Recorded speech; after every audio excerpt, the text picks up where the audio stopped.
Oke, alhamdulillah bisa. Ini baik teman-teman, saya share lagi seperti itu ya. Yang ini namanya information curve. Nah, ada lagi yang namanya ini sorry. Ini karakteristik curve. Nah, ada lagi yang nama information. Oh, teman-teman nggak nanya apa bedanya yang biru sama yang nol? Ya, Pak. Kalau Nggak tahu, Pak. Kalau nggak ada yang nanya, saya yang nanya apa bedanya yang biru sama yang nol? Nggak ada. Nggak tahu, Pak. Saya mau Ya, tanya nol tadi. ini selalu berkebalikan. Ini cuma kebalikannya aja. Jadi probabilitas mendapatkan nol itu yang hitam itu kebalikannya. Yang biru itu probabilitas untuk mendapatkan skor 1. Ini berarti semuanya positif ya, directionnya ya. Kecuali kalau yang semakin ini, yang biru ini nol, nah itu itemnya salah. Yang menjawab kunci itu bukan orang-orang yang pinter, tapi orang-orang yang kurang pinter. Gitu. Harusnya itu yang nol semakin pinter, semakin menurun peluangnya ini. Sementara semakin pinter, peluang menjawab benarnya semakin naik. Nah, ini kan semuanya naik ya, naik semuanya. Nah, kemudian ada yang lain yang namanya item information. Ini seperti ini. Apa yang membedakan? Kenapa kok informasinya itu yang di sini lebih tinggi daripada yang PV01 sama PV04 ini kok berbeda item information-nya. Nah, berarti item apalagi ini ya, PV02 itu. Jadi nggak tahu ini puncaknya di mana ini. Jadi untuk antara -3 sama 3 ini dia kurang bisa membedakan dengan baik.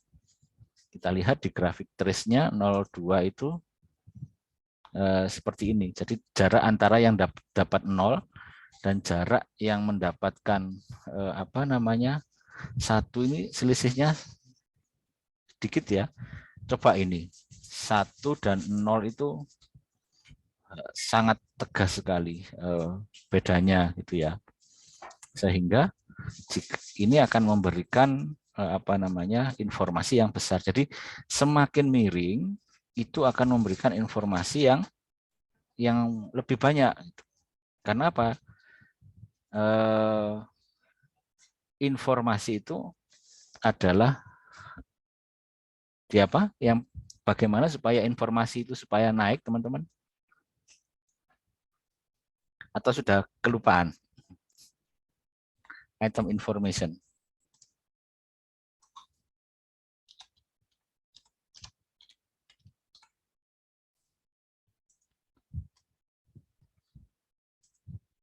Gak ada ya? Saya belum pernah membuat ini ya, berarti materi tentang information function. Harusnya pernah membuat saya. Ini cari di sini. Jadi selain grafik ini, saya kemarin memang agaknya sedikit ya memberikan itu yang hanya terakhir-terakhir saja.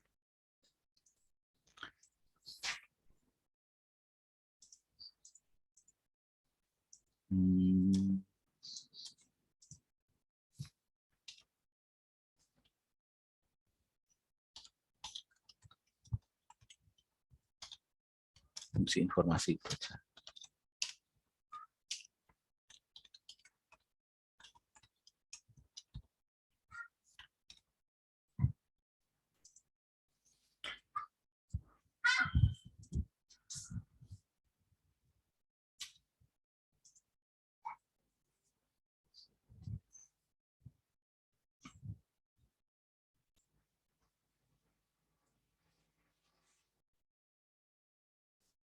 Belum ada sepertinya. Nah, nggak apa-apa lah, moga-moga meskipun nggak ada slide-nya itu bisa terpahami. Mana ya? Hanya ini ya. Nggak ada. Baik melalui gambar aja.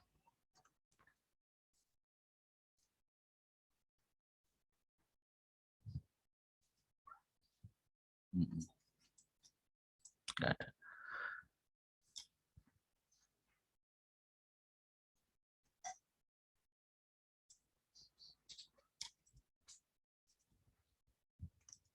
Baik, kita mulai sedikit tentang fungsi informasi. Jadi, fungsi tes itu apa? Fungsi tes itu untuk membedakan orang yang kemampuannya tinggi, katakanlah, dan kemampuan yang rendah. Sehingga kalau bisa terbedakan seperti ini dibanding dengan tes, yang orang yang tinggi dan orang yang rendah itu tidak terbedakan, itu di sini itu tes itu dapat dikatakan berfungsi. Sedangkan orang yang rendah dan tinggi kurang bisa terbedakan, itu ini berfungsi, ini kurang berfungsi. Nah, apa yang menyebabkan dia berfungsi? Yaitu karena ini dia mampu membedakan. Apa keyword dari membedakan? Membedakan itu keywordnya terkait misalkan ada variasi. Jadi variasi orang yang katakanlah yang high gitu mendapatkan 1, 1, 1 misalkan dari 5 butir, sementara yang low mendapatkan 0, 0 katakanlah 1, 0, 0. Ini ada variasi di sini. Di antara high dan low. Sementara di sini ini orang high dan orang yang low sama-sama skornya, misalkan 1, 1, 1, 1, 1, 1, 1, 0. Nah, seperti ini. Nah, ini tidak menghasilkan variasi antara orang yang high dan low yang ada di sini. Sampai di sini teman-teman bisa paham? Paham, Pak. Ya. Oke. Nah, jika sebuah gimana? Ada pertanyaan? Tadi bukan. Nah, sekarang informasi itu jika digrafikan itu semakin tinggi di sini, itu semakin banyak variasinya. Sementara kalau informasi di bawah ini variasinya rendah, ini variasinya tinggi. Jadi kalau ini suatu range kelompok yang rendah dan kelompok yang tinggi, jika grafik informasi seperti ini artinya apa? Ini jadi dua orang, si A, B, C, D, E, F ini orang-orang yang kemampuannya rendah. Sementara ini G, H, I, J, K, L ini orang-orang yang kemampuannya tinggi. Berarti gimana kesimpulannya teman-teman? Berarti variasinya lebih banyak di orang-orang yang pada kemampuan tinggi, Pak. Betul. Kemampuan tinggi itu ada yang 1, ada yang misalkan ini si G, 0, 1, 1, 0, 0. 0 gitu ya. Terus kemudian J, 1, 1, 1 agak pinter ini J. Kemudian K ini 0, 0, 1, 1, 0, 0 gitu ya. Kemudian L, 1, 1, 0, 0, 0. Nah, ada variasinya. Tapi yang di sini nggak ada variasinya, semuanya 0, 0, A, 0, 0, 0, 0, B, 0, 0, 0, 0, 0, 0, C, 0, 1, 0, 0, 0, 0. Jadi dapat dikatakan variasi hanya terjadi pada orang-orang yang kemampuannya tinggi. Kapan ini bisa terjadi seperti ini? Apa yang menyebabkan? Faktor yang menyebabkan apa? Soalnya sulit mungkin, Pak.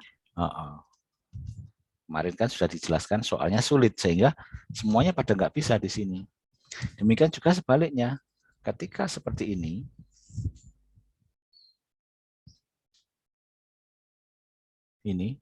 orang yang A, B, C, D tadi, F, G, H, O, F di sini ya, G, H, I, J, K itu semuanya bisa mengerjakan 1, 1, 1, 1, 1, 1, 1, 1, 1, 1, 1, 1, 1, 0, 1, 1, 0, 1, 1, 1, 1, 1, dan seterusnya.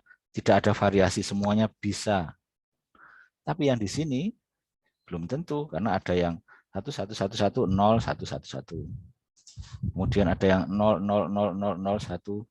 Jadi ketika, jadi ini keywordnya, ketika match gitu ya, antara soal dan atau tingkat kesulitan dalam hal ini ya, diwakili oleh butir dan orang, kemampuan orang, itu match, itu akan didapatkan apa?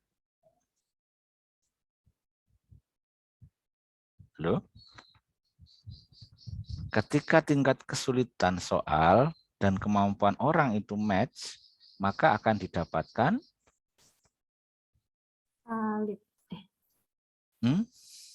variabel ya Pak. ini loh. Ini kan berarti soalnya mudah.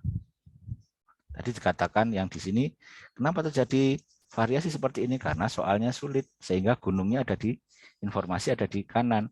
Kalau seperti ini, ternyata soalnya mudah, sehingga gunungnya ada di apa namanya, ada di kiri. Nah, supaya apa namanya, gunung berada di lokasi yang sesuai kan harus match. Berarti apa terjadi? Yang terjadi ketika soal dan orang match seperti ini. Ini kan informasi. Informasi akan tinggi. Sorry. Informasi akan tinggi ketika match. Tapi ketika seperti ini ya, ini kan nggak match. Ini kan soal terlalu mudah di sini ya. Soal terlalu mudah diberikan kepada orang-orang yang super. Nggak ada variasi. Karena nggak match. Tapi ketika match di sini, match mudah dengan orang yang low, akan tercipta informasi yang besar. Sehingga karena apa? Karena ada variasi. Di sini nggak ada variasi. Bisa dipahami sampai di sini? Bisa Pak. Jadi sarannya adalah apa?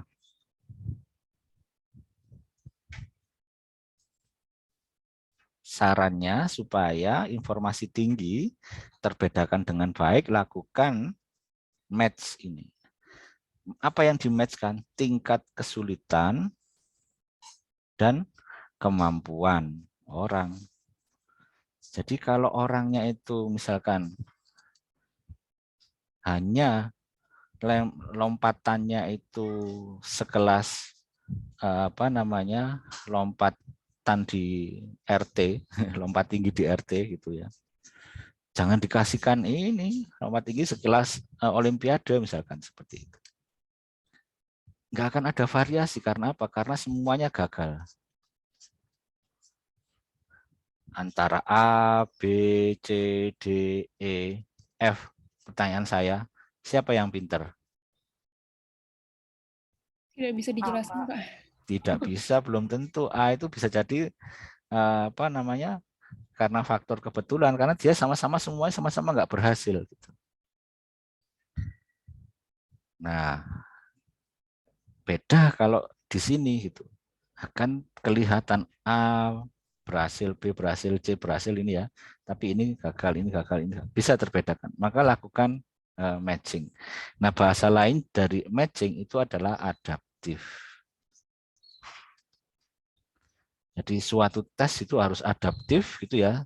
Ketika dikenakan pada orang yang mudah ya diberikan yang mudah. Tapi ketika sulit dia berikan yang sulit gitu. Nah, itu arahnya nanti ke sana. Tapi sebelumnya kita harus memahami ini dulu. Informasi ini.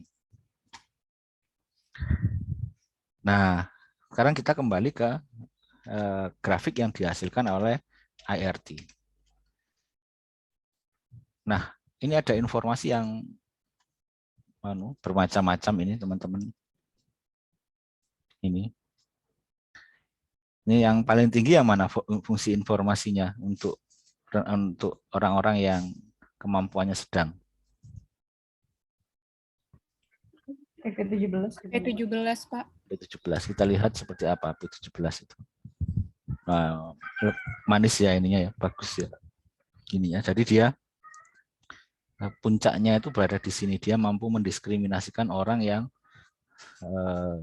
sedikit di bawah itu. Kemudian yang ini agak jelek ini, P16 kita coba informasinya. P16 ini enggak. Jadi dia agak sulit seperti yang informasinya menaik ketika orang dengan tingkat kesulitan semakin ke kanan.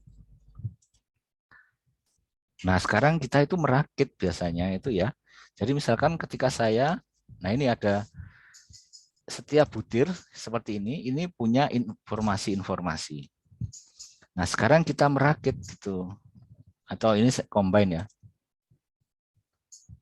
Kita lihat di sini puncaknya informasi itu adalah ketika orang memiliki sesuai tingkat kesulitan tingkat kesulitan butir itu sesuai dengan tingkat kemampuan orang di sini. Kita lihat tercapai yang titik yang optimal di sini. Kita lihat titik optimal berada di ini ketika orang-orang punya tingkat kemampuan yang, jadi tes ini cocok membedakan orang-orang yang kemampuannya tinggi. Ini jaraknya terlalu dekat dengan sehingga kurang memiliki informasi. Kemudian di sini dia itu cocok untuk orang-orang yang membedakan orang-orang yang kemampuannya moderat dan seterusnya. Paham mengenai ini, teman-teman, fungsi informasi?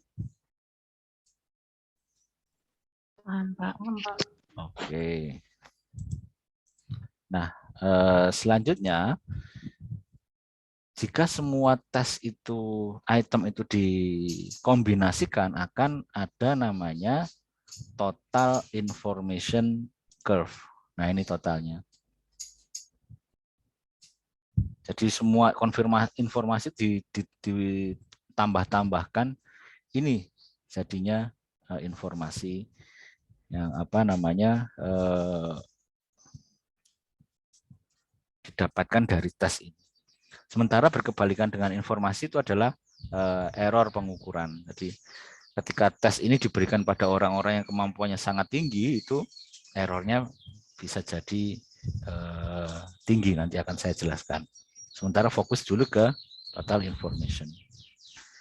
Nah, ini kita bisa merakitnya, teman-teman. Misalkan ini saya plus semuanya ya, nggak ada informasi karena butirnya nggak dimasukkan. Misalkan saya akan merakit butir-butir yang tes yang untuk seleksi misalkan. Mana yang kalian masukkan? Fungsi informasi ya.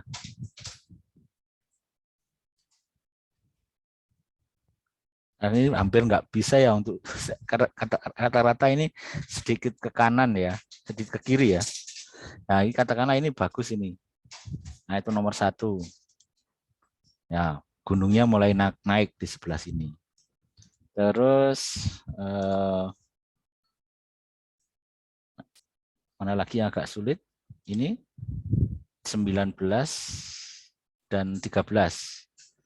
19 dan 13. Nah, naik informasinya. Jadi seperti itu kita merakit. Jadi untuk supaya meningkat informasinya, kita tambahkan sesuai dengan yang ingin kita tingkatkan. Apalagi seperti itu. Ini mungkin nggak apa-apa ya, 15 saya angkat juga nggak apa-apa. Nah, naik gini, yang naik agak ke tengah ini. Seperti itu. Nah, inilah yang namanya tes assembly, merakit. Tadi teman-teman tadi saya tunjukkan dokumen itu sebenarnya dokumen paten ya dari laporan Google. Namun itu sangat relevan teman-teman dengan dengan tes yang berbasis teori tes modern ini. Mana tadi ya? Apa tadi yang saya share tadi ya? Saya lupa yang judulnya apa ya. Tadi judulnya apa tadi ya? Nah, di situ teman-teman bisa melihat ini.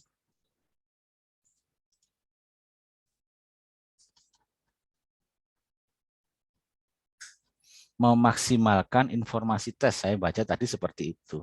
Nah, itulah yang dimaksud dengan memaksimalkan informasi tes. Nah, kemudian untuk membuat tes yang paralel itu yang dijadikan acuan adalah fungsi informasi. Saya googling sebentar gitu, tes paralel information.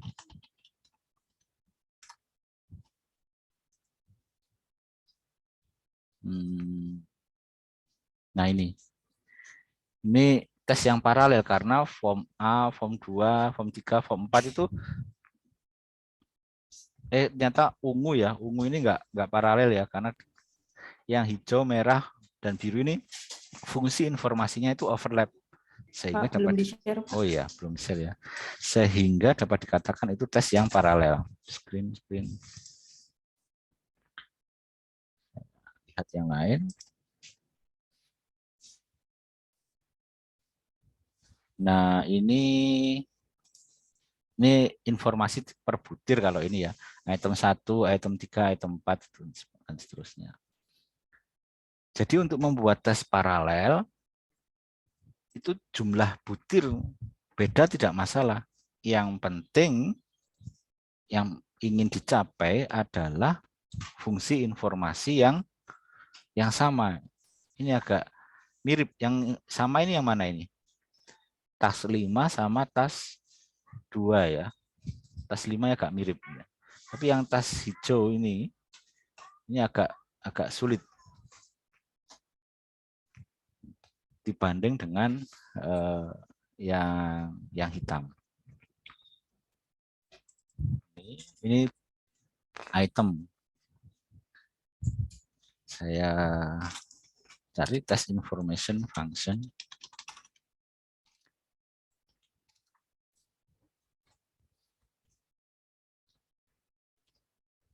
Nah, ini dua tes yang form A dan form B mirip gitu ya. Seperti itu. Jadi itulah yang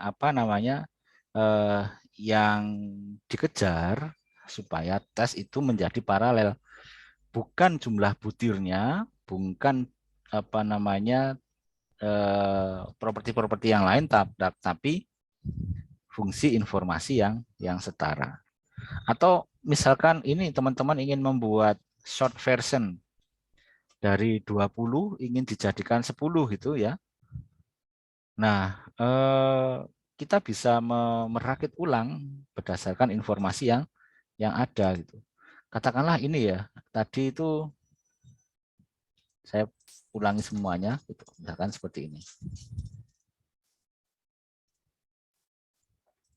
Ini semua tes, katakanlah 20 ini versi akhir, versi jadi gitu ya. Nah, saya ingin mereduksi jumlah butirnya gitu ya. Jadi setidaknya itu adalah, ini masalahnya gambarnya nggak bisa ya. Dibuat dua tes yang paralel ya, sehingga rakitan 1, rakitan 2 itu bisa digabungkan. Katakanlah titik optimalnya berada di 0 dan kira-kira jumlahnya itu 4 gitu. Kira-kira mana menurutmu yang saya pakai untuk short version? Ini saya coba saya simpan dulu ini.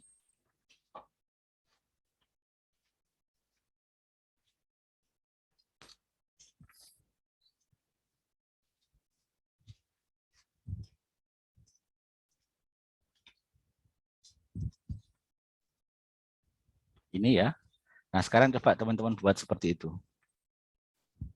Sekarang saya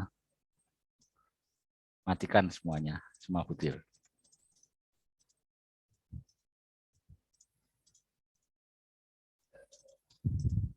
Oke, yang mana coba yang kita masukkan untuk membuat short version tadi seperti mirip tadi. Ini ya, 4 ini hanya mendekati miniatur ini 4. 4 saya masukkan. Oke. Berapa lagi? 6, Pak. 6 ya, 6 ya. 06, Pak. 06. Oke, naik di tengah. Jadi ini tadi target kita seperti ini. Terus berapa lagi?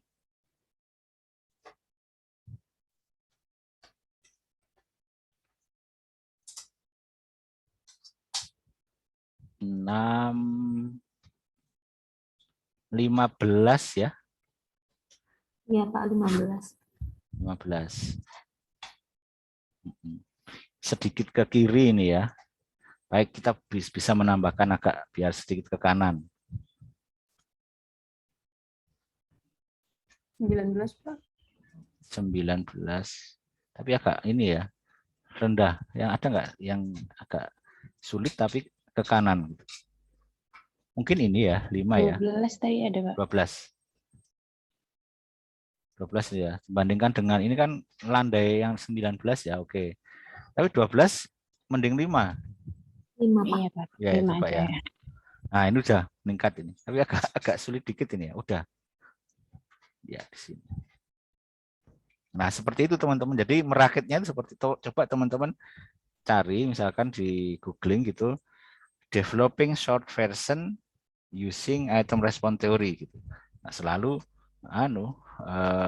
yang dilihat itu fungsi informasinya. Misalkan masih 2 ya, saya ingin 3 lah gitu ya. Mana kira-kira? Agar informasi lebih naik lagi itu. Ini mungkin 17 ya, coba saya masukkan. Nah, sedikit ke kiri. Berarti konsekuensinya kita nambahkan sedikit yang lebih mudah. Yang agak lebih sulit. 1 Pak. 1 ya. Oke. Nah, ini teman-teman. Sama nggak grafiknya dengan ini? Wah, iya. Ya agak tinggi juga di sini, tapi agak rendah di sini. Nah, inilah aktivitas yang namanya dengan perakitan soal. Nah, di sini kita lihat ternyata jumlah butir itu bukan suatu yang utama dalam mencapai informasi yang tinggi. Itu beda dengan teori tes klasik yang mengatakan bahwa semakin banyak butir itu akan semakin reliabel. Tapi kalau tes modern belum tentu.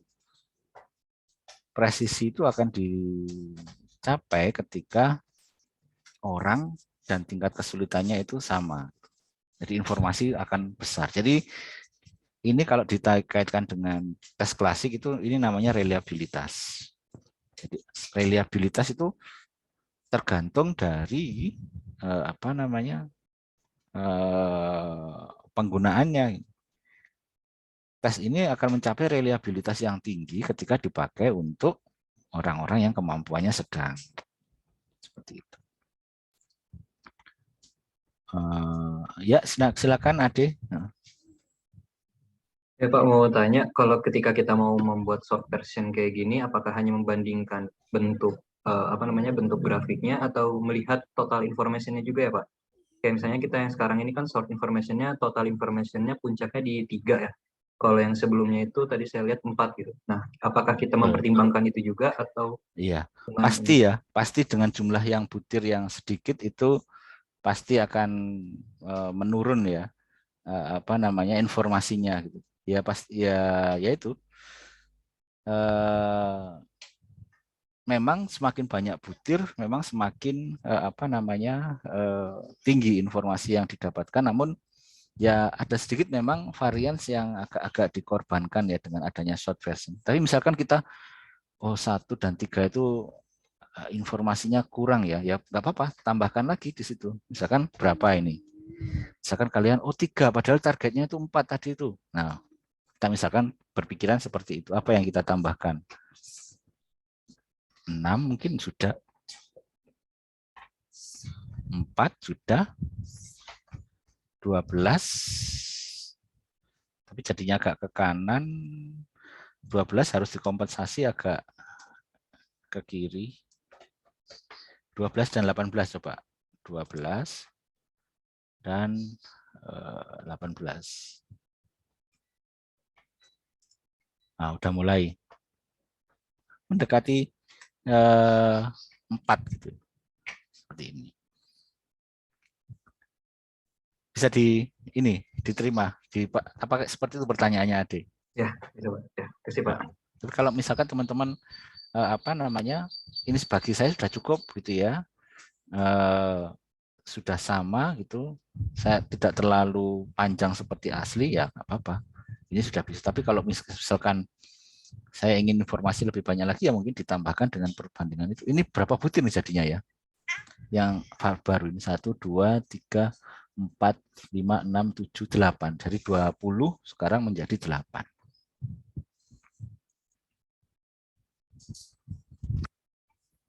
Oke. Nah, itu yang namanya dengan apa?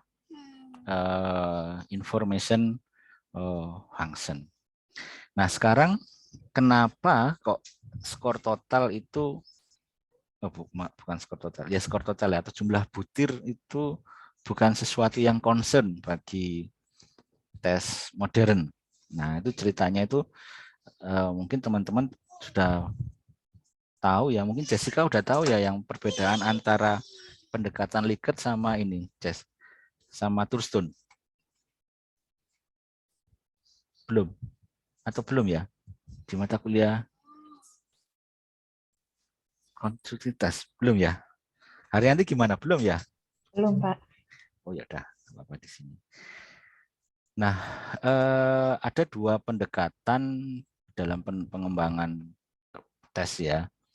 Sebenarnya ini orang lebih banyak mengenal Likert dan Thurston dari modelnya, tapi sebenarnya itu mereka itu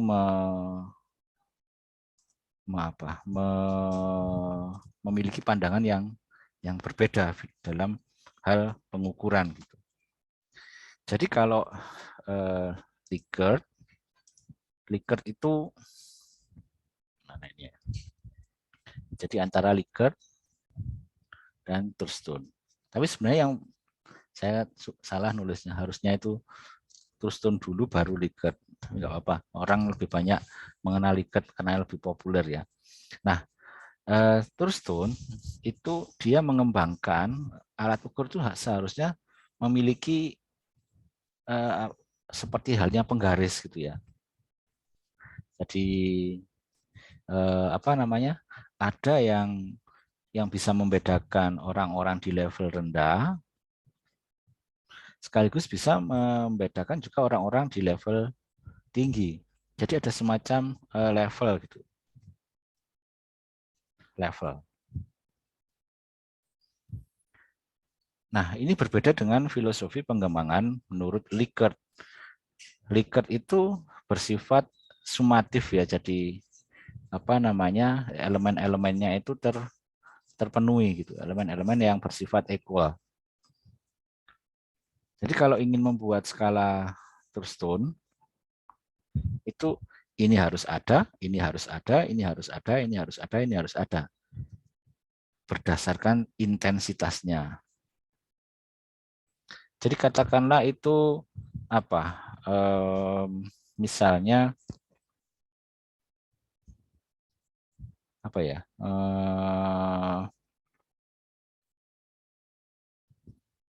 katakan teman-teman itu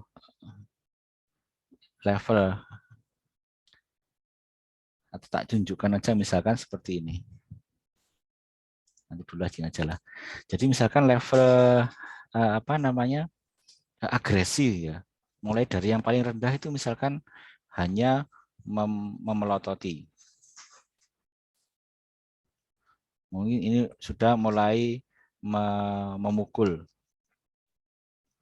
Ini mendorong lah, mendorong. Dan meningkat memukul. Ini menyepak. Saya kemarin baru pulang dari dari Jawa Timur. Ada yang dari Jawa Timur di sini. Ya, Pak. Siapa? Bisa. Nisa dari mana nih? Dari Malang, Pak. Oh, dari Malang. Itu saya kemarin itu sudah lama nggak berinteraksi dengan orang Jawa Timur itu. Wah, ucapan kayak gitu itu enaknya dijejek saja. Itu bahasa Indonesia dijejek itu ya. Cangkemnya dijejek. Wah, agresif banget itu. Apa? Disepak enggak? Tendang enggak? Diinjek, Pak. Enggak. Itu jejak itu ya. Itu memasuk itu loh. Pangkal kaki, ujung tumit itu ditaruh di mulutnya. Itu jejak namanya. Jejak. Kalau disepak itu ya menendang seperti taekwondo. Tapi kalau jejak itu biasanya itu digitukan. Itu udah agresif banget itu jejak. Dan seterusnya sampai atau mungkin sampai mencederai gitu. Nah, terus itu harus ada seperti ini ya. Jadi levelnya itu agresimu itu sampai di mana levelnya. Jadi item itu harus dibuat berdasarkan intensitasnya. Karena ingin membuat seperti halnya penggaris. Tapi kalau Likert itu pada sum ya. Hanya menjumlah gitu. Jadi misalkan kalau kalian memelototi, melotot gitu, melotot, di rumah melotot, di kampung melotot, di sekolah melotot, di pasar melotot terus itu menurut Likert agresi kalian tinggi. Tapi belum tentu menurut Thurstone. Bagi Thurstone agresi yang tinggi itu harus dilihat dari levelnya gitu. Katakanlah ini baseline dari tinggi dan rendah. Kalau sudah menjejak ini tadi itu ada yang tahu bahasa Indonesia yang jejak tadi itu sudah tergolong tinggi. Tapi kalau masih hanya memelototi, memarahi, itu agresinya itu masih rendah. Jadi ditunjukkan oleh level, yang ini ditunjukkan oleh konsistensi. Jadi menurut Likert kalau kalian itu memelototi di rumah, di sekolah, di mana itu ya agresi kalian tinggi. Di multi situasi kayak gitu, konsisten. Tapi kalau Thurstone belum tentu.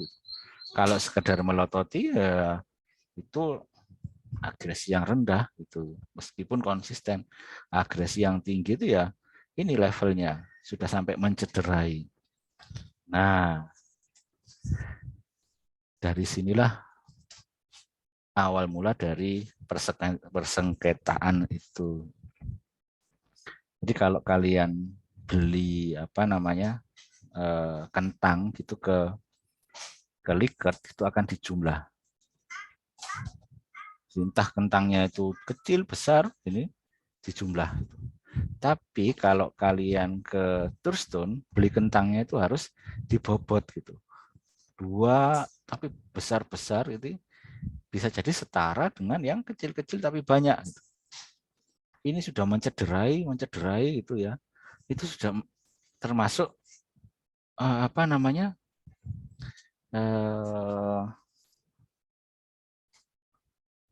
agresi yang tinggi gitu. Seperti itu. Jadi ini dibobot. Jadi makanya Thurstone itu setiap item ini memiliki bobot gitu. Jadi sama-sama menjawab ya. Itu bisa jadi skornya beda pada 2 item. Tergantung dari bobotnya.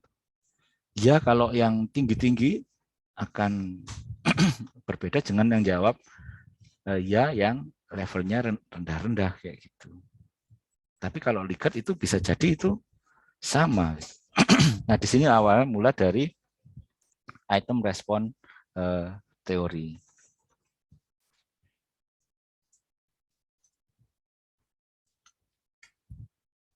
Nah, kenapa? Karena ketika kita menggunakan Thurstone gitu ya, 4 butir tes dengan isinya 4 butir itu bisa jadi sama dengan tes yang isinya 6 butir gitu. Karena apa? Karena bobotnya itu semuanya sama. Tapi kalau Likert itu 4 dan 6 itu pasti akan berbeda. Karena ini katakanlah 1 sampai 4 ya. Skornya 1 sampai 4. Ini bisa maksimalnya itu adalah 16. Ini maksimalnya 24. Sehingga tidak setara. Jadi untuk setara itu harus jumlah soalnya harus sama. Tapi kalau Likert, kalau Thurstone tidak. Nah, ini kan tadi fungsi informasi itu di sini. Jadi meskipun beda soal tidak masalah karena ketika ditotal bobotnya itu sama. Nah, sampai di sini apakah bisa dipahami teman-teman? Ada pertanyaan Kak? Filosofi Likert sama Thurstone.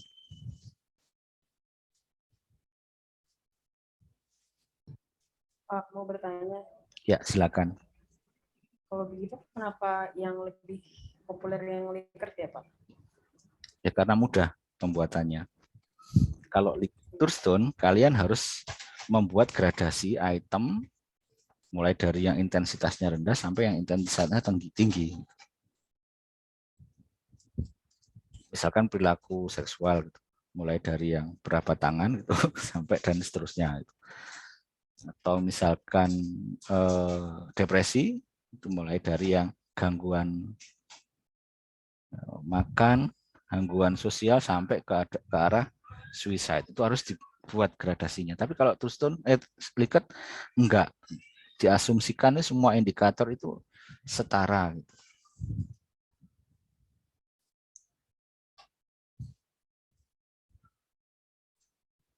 Terus menurutmu mana yang benar? Benar ya Pak? Yang mana? Yang Likert ataukah yang ini? Kalau saya lihatnya mungkin lebih presisi yang Thurstone. Kenapa? Ya karena lebih detail tadi Pak. Balik ke yang penggaris tadi. Iya. Jadi ada ini ya, ada apa namanya jurnal ini saya share gitu.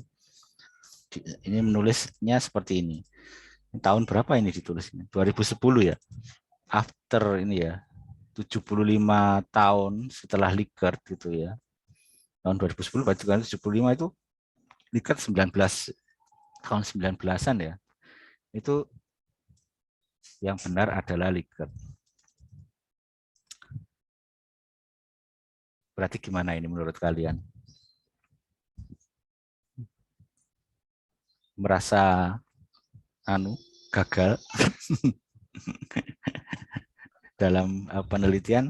Tidak juga gitu ya. Jadi kemudian ada balasan gitu di jurnal yang sama, ini Organizational Psychology Perspective and Practice ini menjawab ini. Gitu.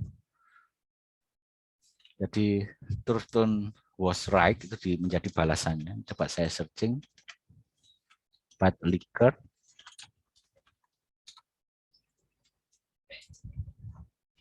ini balasannya.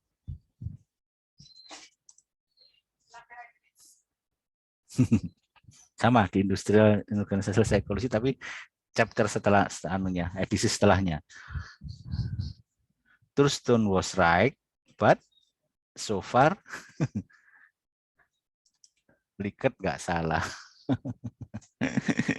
Jadi ya nggak apa-apa ya. Ya kamu benar, tapi aku juga nggak salah kok. Jadi ya kesimpulannya sama-sama benar. Tapi memang tidak semua konstruk psikologi itu bisa dilevelkan ya.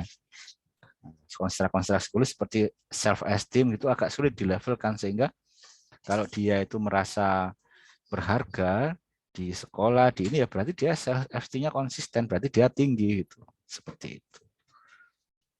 Nah, yang kita pakai dalam dalam IRT itu adalah yang menggunakan pendekatan Thurstone.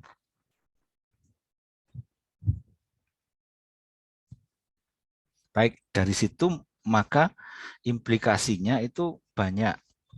Apa aja menurut teman-teman tadi? Implikasinya. Satu, soal yang paralel, tes yang paralel jumlah butirnya tidak harus sama. Apalagi yang kedua, setiap butir memiliki bobot yang berbeda-beda. Nah, ini bobot itu nanti terkait dengan tingkat kesulitan. Jadi item-item yang sulit itu item-item yang bobotnya tinggi. Dalam artian sulit itu kalau di tes itu ya tingkat kesulitan, namun kalau di apa namanya? Kalau di skala psikologi itu ya berarti apa yang sulit itu?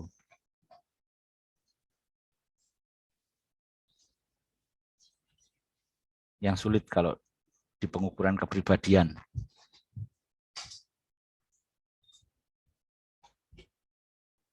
Yang sulit. Gimana, Naf? Yang sulit itu apa, Naf? Maksud pertanyaannya gimana ya, Pak? Kalau tingkat kesulitan di apa namanya di tes kan jelas.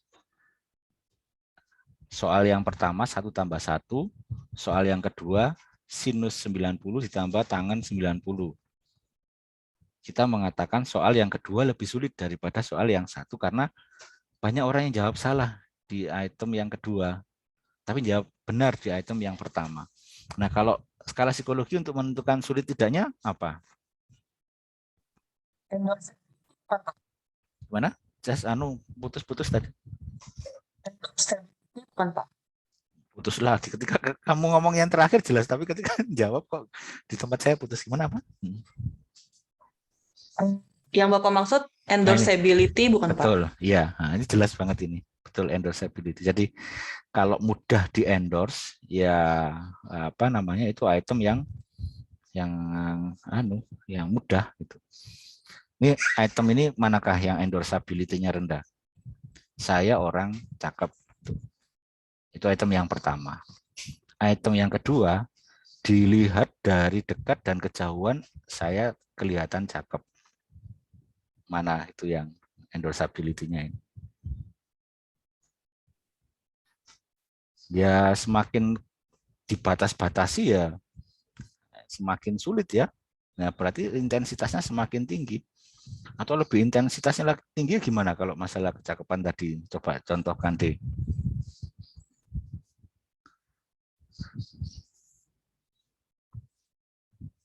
Yang lebih tinggi daripada dilihat dari dekat maupun tinggi, saya kelihatan cakep, sangat setuju sampai sangat tidak setuju. Coba cari yang intensitasnya lebih tinggi daripada itu. Coba yang lain juga berpikir. Latifah, Abdi ini, dia, Nur.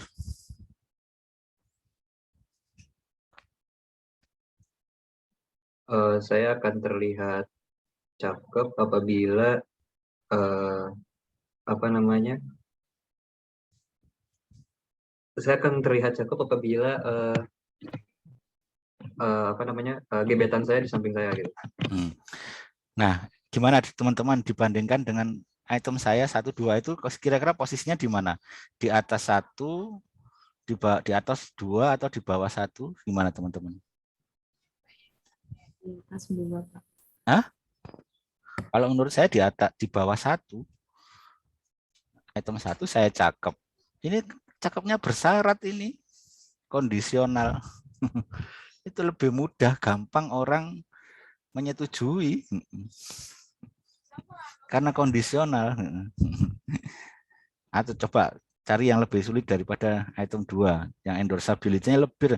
Kalau yang nomor 1 itu yang menyetujui mungkin 90% orang. Yang nomor 2 sudah mulai berkurang. 70% orang. Coba kalian cari yang menyetujui mungkin lebih berkurang lagi. 50% orang. Kalau saya cakep ketika bangun tidur, Pak. Kondisional. Cakep setelah bangun tidur. Meskipun bangun tidur saya tetap kelihatan cakep. Ya, bisa ya. Jadi bukan kondisi tapi itu peningkatan kualitas dari yang nomor 2. Atau kayak gini, tidak ada orang yang cakep sedunia kecuali saya. Itu 0,01% yang menjawab. Itu intensitasnya itu sangat tinggi sekali. Endorsability-nya sangat-sangat rendah. Bisa ya memahami tingkat kesulitan dalam konteks dalam konteks apa? Pengukuran personality. Oke. Nah, seharusnya ini praktek ya, tapi kalau praktek nanti ini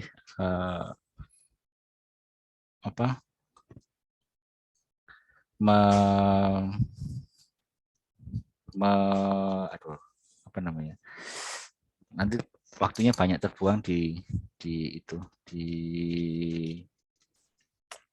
mempelajari softwarenya. Mungkin suatu saat teman-teman ikut saja, nanti UPA biasanya itu setiap semester itu mengadakan pelatihan pengoperasian software, nanti teman-teman bisa ikut. Nah, sekarang saya akan mempresentasikan apa yang dinamakan dengan computer adaptive testing. Nanti agak terbalik item bankingnya, ya. Pak Wahyu. Gimana? Saya mau tanya boleh Ya, nggak, Pak? silakan. Tapi maaf Pak, ini agak mundur ke materi yang awal-awal tadi. Iya, nggak apa-apa. Yang terkait informasi tes, fungsi informasi tes itu, Pak. Kalau bentuk kurvanya tuh kayak kurva bimodal gitu, kenapa ya, Pak? Jadi dia ada 2 ujung yang tinggi gitu, Pak, di atasnya. Iya, itu berarti itu ya item yang sulit ada, item yang mudah ada, item yang moderat nggak punya. Oh, oke. Oke, Pak. Coba kalian bikin bimodal, tapi agak sulit ini item-itemnya, nggak terlalu di ERT Pro itu. Kalian yang tengah-tengah yang nggak kalian isi puncak akan ada di kiri dan kanan, sedangkan di tengah nggak ada. Oke. Kemudian, saya masuk ke ini ya, ke adaptive testing dulu. Yang properti-propertinya kayak item banking itu gampang lah nanti. Nah, adaptive testing itu yaitu tadi filosofinya adalah dari kata tadi itu match.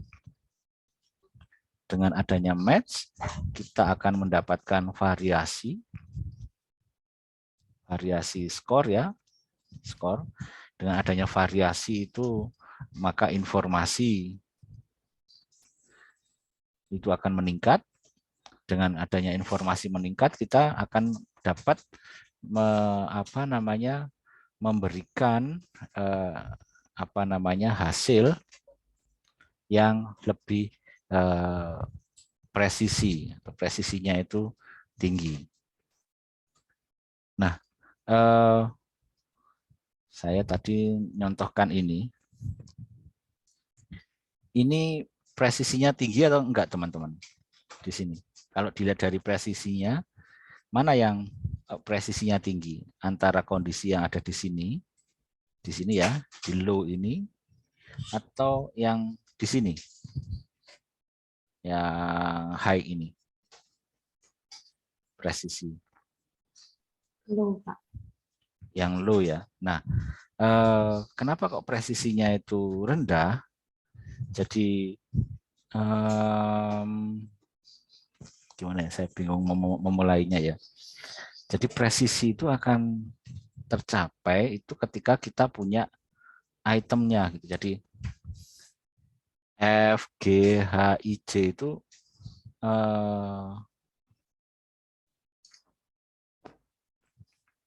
F, G, H, I, J itu sama-sama bisa. Gitu.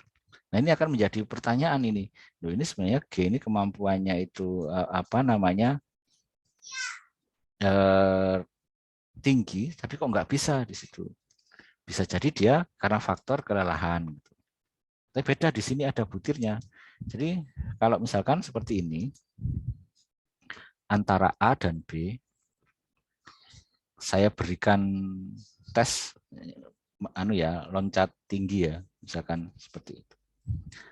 Saya berikan sini, ya muncul hasilnya si A 60 dan si B itu 40 misalkan. Tapi karena nggak ada alat ukurnya, 40 ini kan kira-kira itu kan range ya. Ya kira-kira 40 ini antara 55 sampai inilah, sampai 35. Kan nggak punya alat ukurnya. Gitu. Tapi yang jelas A lebih tinggi daripada B. B juga. Ini 60 kira-kira aja Mas. Berarti gimana dong?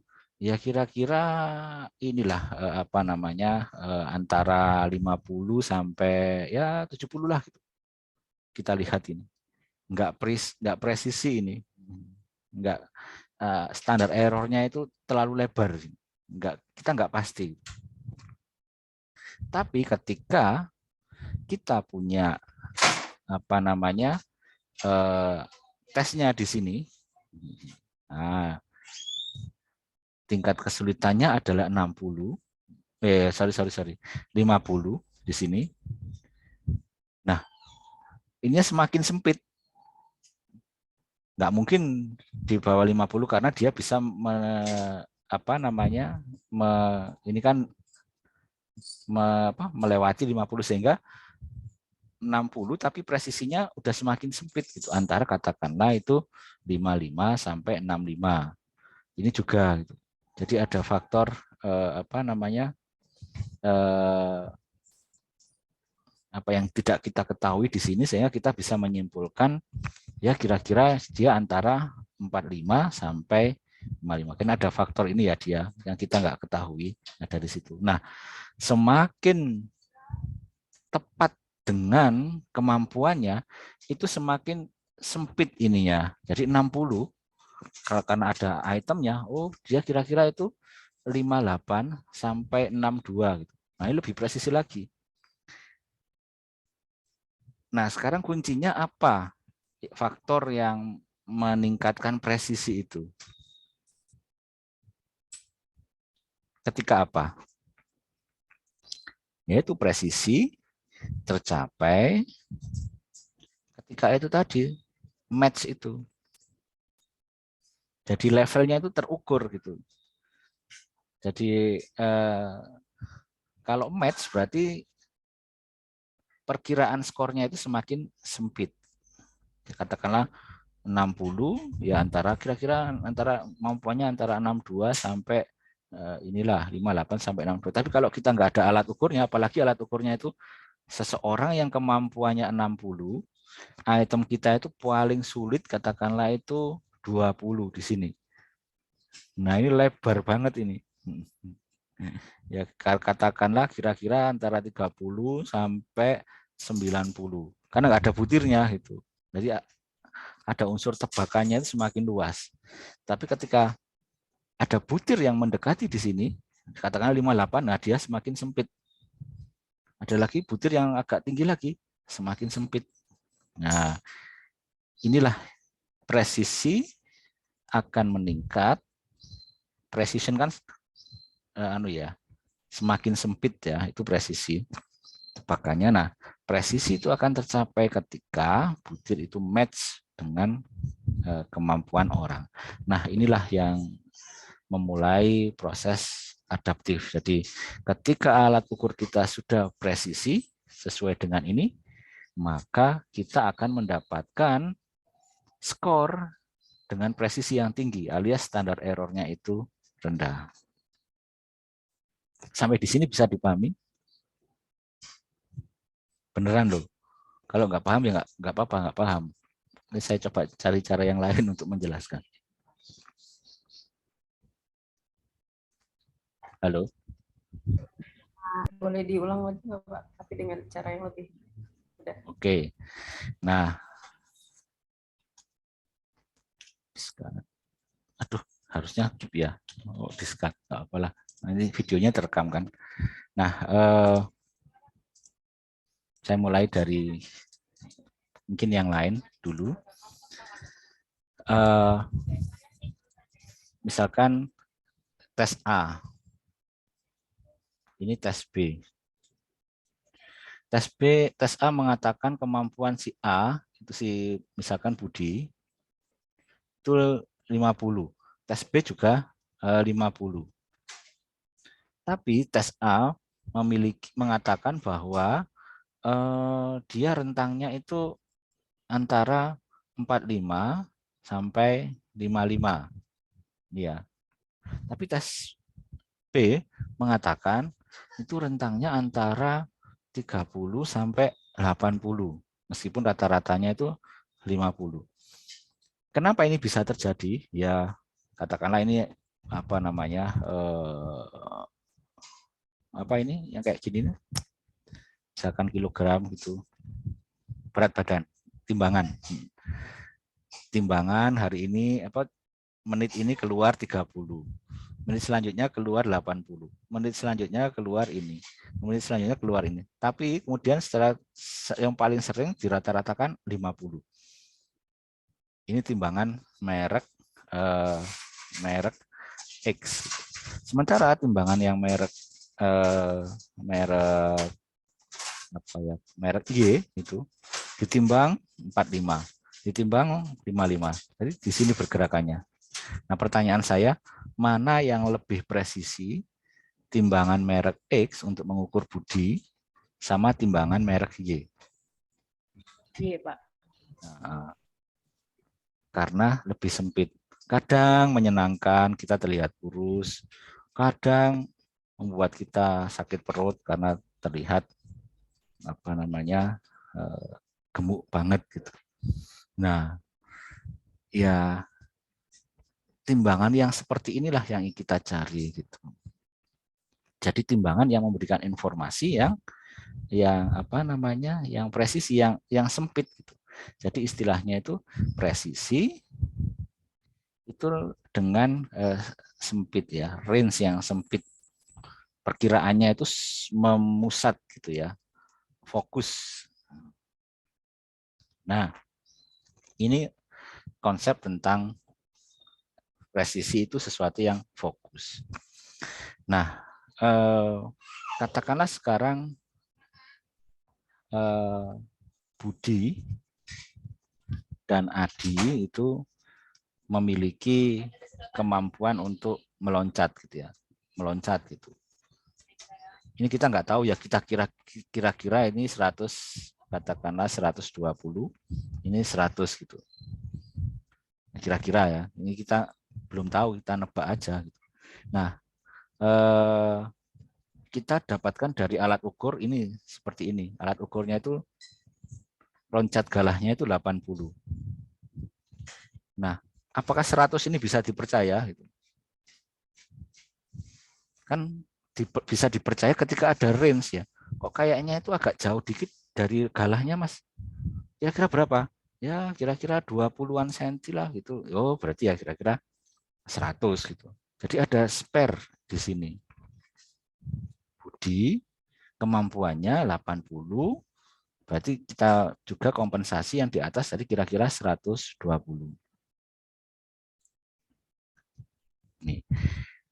Nah, ketika misalkan saya punya alat ukur yang ini, 90 Budi bisa, tapi 110 dia nggak bisa. Jadi lebih sempit lagi kan? Yang awalnya 120 sampai 80, sekarang 90 dia bisa, 120 nggak bisa, berarti dia sempit lagi. Sekarang kan agak sempit, jadi 90, 110. Kemudian saya berikan lagi itu setinggi 95. Bisa. Oh, coba saya tinggikan lagi dengan misalkan 102. Nggak bisa. Nah, berarti kemampuan Budi semakin sempit. Antara 102 sampai 95. Nah, jadi semakin sesuai antara tingkat kesulitan item dengan kemampuan orang, semakin pas itu semakin presisi. Nah, lebih lagi, oh ternyata dikasih 99 nggak bisa, dikasih 100 nggak bisa. Dikasih 99 bisa, dikasih 100 nggak bisa. Oh jelas 100 ini presisi, tapi ya nggak segitunya ya. Jadi pengukurannya nanti akan cenderung terlalu banyak. Kadang-kadang ada presisi yang bisa kita tolerir seperti itu. Nah, dari sini apakah bisa dipahami? Bisa paham, Pak. Bisa ya? Sudah. Nah, tapi ya itu, untuk memahami filosofi ini kalian jangan pakai Likert gitu. Yang dipakai adalah filosofi Thurston. Kalau Likert itu bisa jadi semakin banyak yang diukur, bisa jadi kemampuannya semakin tinggi. Dia bisa. Di total jadinya tinggi. Nggak bisa diterapkan di situ. Makanya ketika saya kasih gambar ini, kalian harus bisa memahami ya.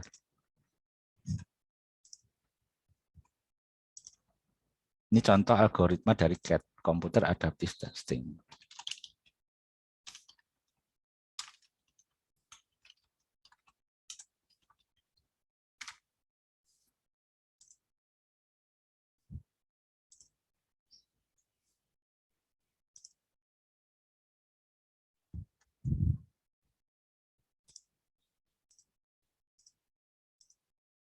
Nih, bisa nggak memahami gambar ini tanpa membaca?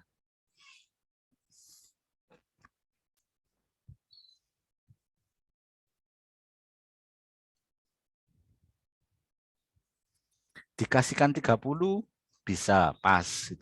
Dikasihkan 40 bisa pas. Dikasihkan 51, oh gagal. Kemudian dikasihkan lebih mudahnya bisa sampai akhirnya ketemu titik optimalnya. Oh ternyata ya dia kemampuannya ya 50. Bisa nggak memahami gambar ini? Bisa, Pak. Tapi itu ada yang pas di atas 50, Pak. Ya berarti mana? Nah, berarti ya kemungkinan ada faktor menebak atau kebetulan faktor ini. Sehingga kita ulangi lagi sampai akhirnya, oh ternyata fail. Berarti pasnya itu karena faktor kebetulan. Gitu. Seperti itu. Nah, inilah algoritma dari CAT. Gitu. Ini dia diberikan 12 butir. Kadang-kadang misalkan ya, diberikan si B katakanlah itu diberikan ini pas kemudian dinaikkan fail dikit. Jadi dia mengerjakannya itu tidak sebanyak orang yang pertama gitu. Ini orang yang pertama katakanlah 12 gitu. Saya bisa jadi misalkan prosesnya nggak kebetulan itu sesuai yang butir-butir yang diacak di awal. Biasanya butir-butir yang diacak di awal itu jadikan acak ya. Jadi di sini tuh biasanya itu awal-awal itu 1 sampai 4 itu biasanya itu untuk mengidentifikasi. Kadang dikasihkan di sini, kadang di sini acak gitu. Sampai akhirnya kemudian ketemu. Ini 12 item ya. Katakanlah si Budi. Kemudian ini misalkan si Adi. Kemampuannya si Adi katakanlah itu misalkan 30 di sini. Diberikan item 1, 2, 3, 4, 5, 6. Misalkan ini ya. Diberikan ini dia gagal. Dinaikkan bisa. Diberikan ini gagal. Dinaikkan bisa. Dinaikkan gagal. Udah ketemu dari 5 item sudah ketemu kira-kira kemampuan Budi 30. Tapi si si Budi itu harus 12 item. Nah, ini kalau Likert nggak bisa. Karena Likert 12 berarti berapa ini dia pasnya? 1, 2, 3, 4, 5, 6. Jadi skornya itu 6 atau 7 gitu ya. Di sini dia misalkan pas. Bisa gitu ya. Tapi si Budi skornya berapa ini? 1, 2, 2. Sudah keluar skornya nggak bisa pakai Likert karena membahas pada sum tersebut. Nah, dari sini yang kita temukan bahwa soal yang diberikan pada satu orang tergantung, ada yang sampai lama karena nggak ketemu presisinya, kadang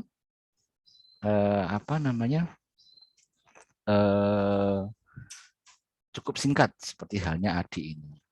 Ini contoh algoritma dari CAT. Silakan Nafis. Banyak Pak, itu kok dikasih level rendah fail, tapi dikasih level tinggi malah berhasil ya Pak? Nah itu berarti kan ada faktor tebakan, jadi bisa jadi seperti itu.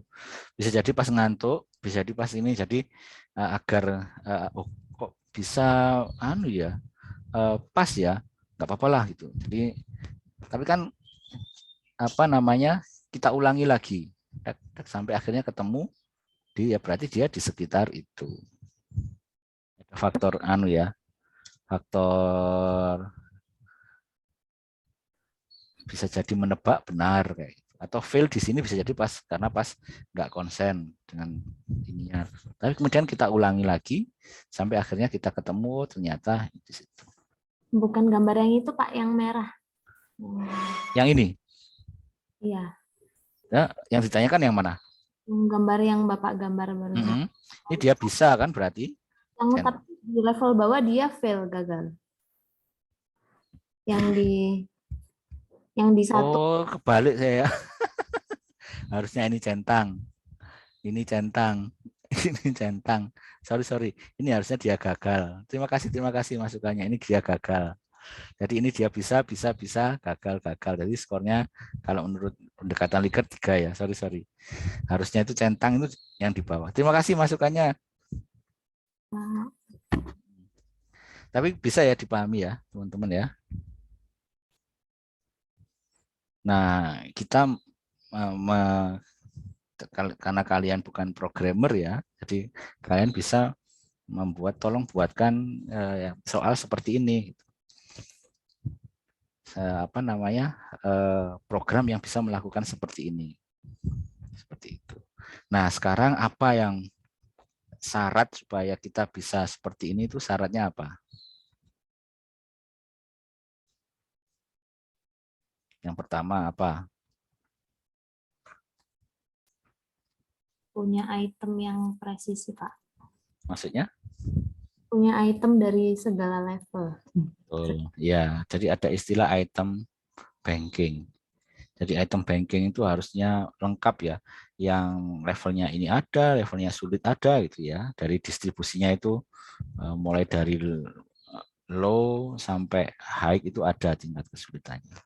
Apalagi? Nah, ini ada semacam algoritma. Kapan tes selesai? Ini presisinya itu kapan selesai? Ini namanya stopping rule. Karena bisa jadi beda-beda stopping rule-nya. Seperti itu.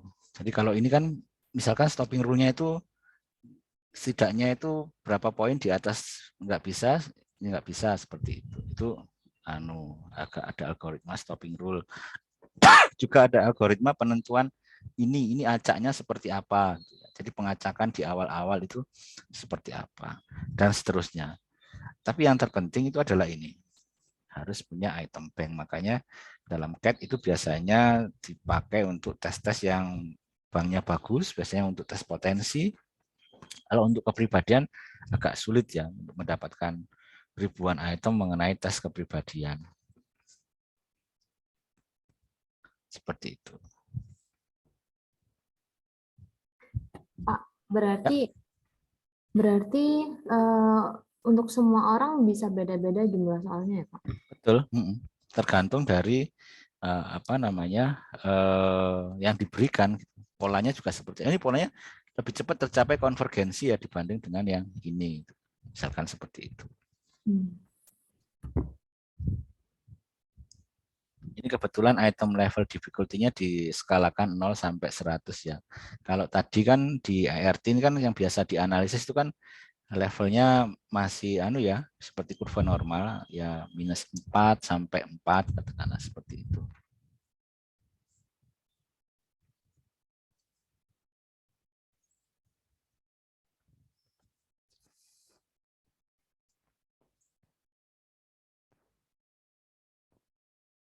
Ada pertanyaan mengenai ini, setidaknya kalian sudah paham CAT. Nanti ada variasinya. namanya multi-stage testing. Saya mau tanya, Pak. Silakan, Jess. Eh, itu sampai bisa ketemu ability levelnya tuh patokannya apa ya, Pak? Perlu berapa kali pass and fail gitu, Pak? Ada patokannya nggak, Pak? Ya, patokan tuh namanya stopping rule itu macam-macam patokannya. Jadi misalkan kayak gini. Jadi ketika kita mengetes gitu ya, misalkan seperti ini. Saya pilih aja. Jadi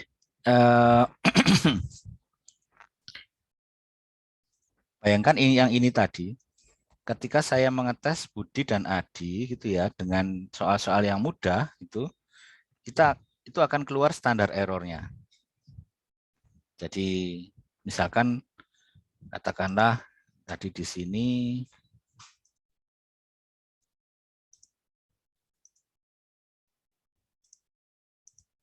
jadi sini si Budi kan keluar ya standar errornya, dia bergerak 120 sampai ini tadi tingginya berapa ini? Tadi 80 ya. Berarti Budi itu antara 120 katakanlah bisa meningkat juga ini 140.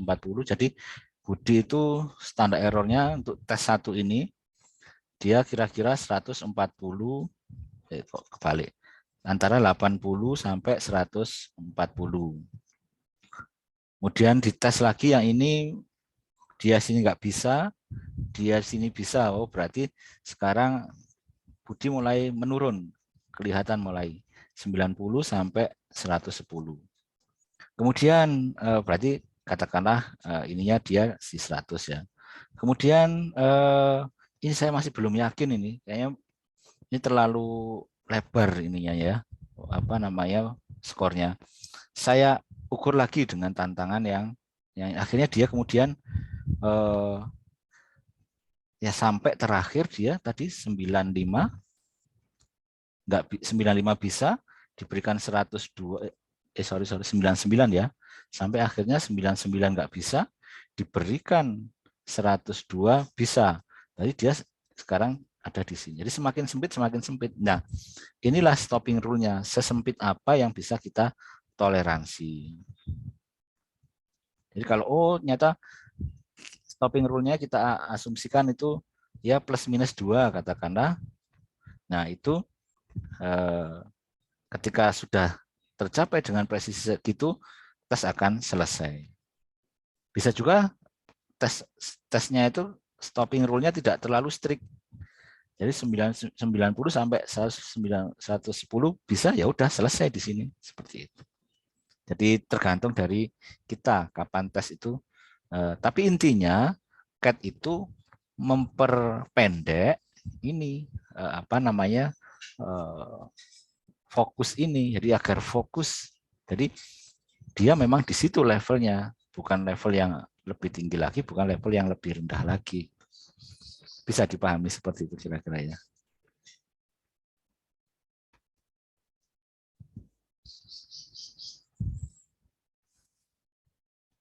Gimana, Jess?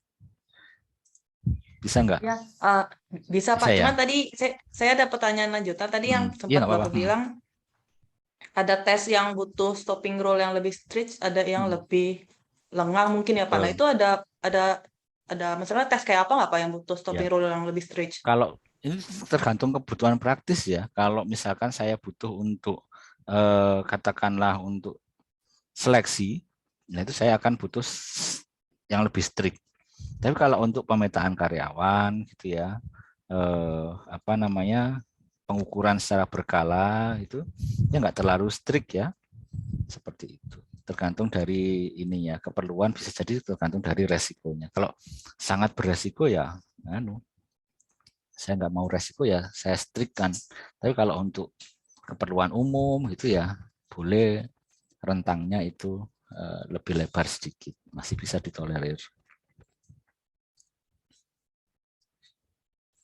Nah, itulah yang namanya sama-sama itulah yang namanya komputer adaptive test. Sebenarnya kalau teman-teman yang dari psikologi itu ketika mengadministrasikan tes BINE itu ya,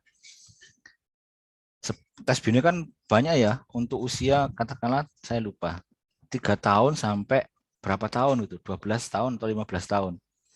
Itu pemberian tesnya itu harus disesuaikan dengan usianya.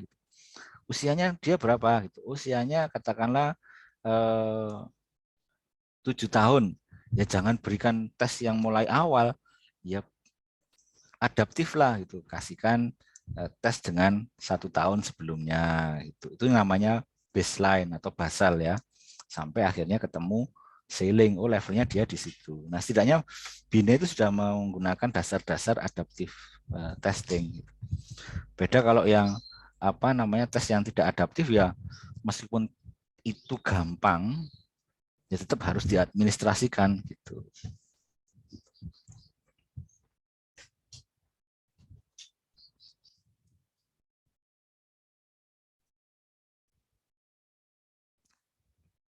Gimana Abdi? Aku kok belum mendengar suaramu hari ini, Di. Iya, Pak. Itu punya gambaran nggak kamu? Ada Pak, ada Pak. Seperti apa gambaranmu? Ya gitu Pak. Coba refrase lagi di yang aku katakan tadi. Ini sudah close aja lah record.